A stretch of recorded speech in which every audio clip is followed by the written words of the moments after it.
What corruption get to Rosie? Some Toriro. Or some Century. It's a worse than Toriro. West Century. Was it to destroy the nation? Do you have to tag out to destroy the nation? I don't know. Who's the level of Toriro was on the Domisco, but in Torino, no pin and paper. Sarah, how come you brutalize our own youth? Susu, isn't this a Pampajo, Vama using Gapa, Vamana got to Gura and what better and you wake up with so hard to get that little money. So that they take that drug and is a pain reliever. That's the good answer. Upon advice, I know the Muna and Zara, which answer he challenges more. I see the why you are going. Because you are so you can easily tell someone and Zara, he is not because it's destroyer.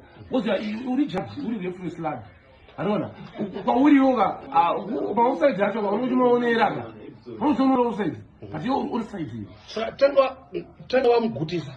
Most of the aungati yoga buza oenda ko negotiate mune nzara kuti paunosco era wewe pois kana te just niwe tamu mapies maji chite te ma wifi tebe mutori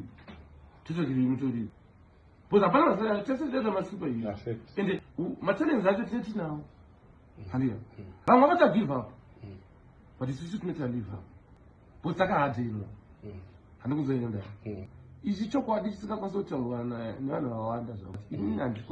Ausgetuga. I'm not in the Tukan. Because Nipazelinas. And my Buga is a Buga smoke.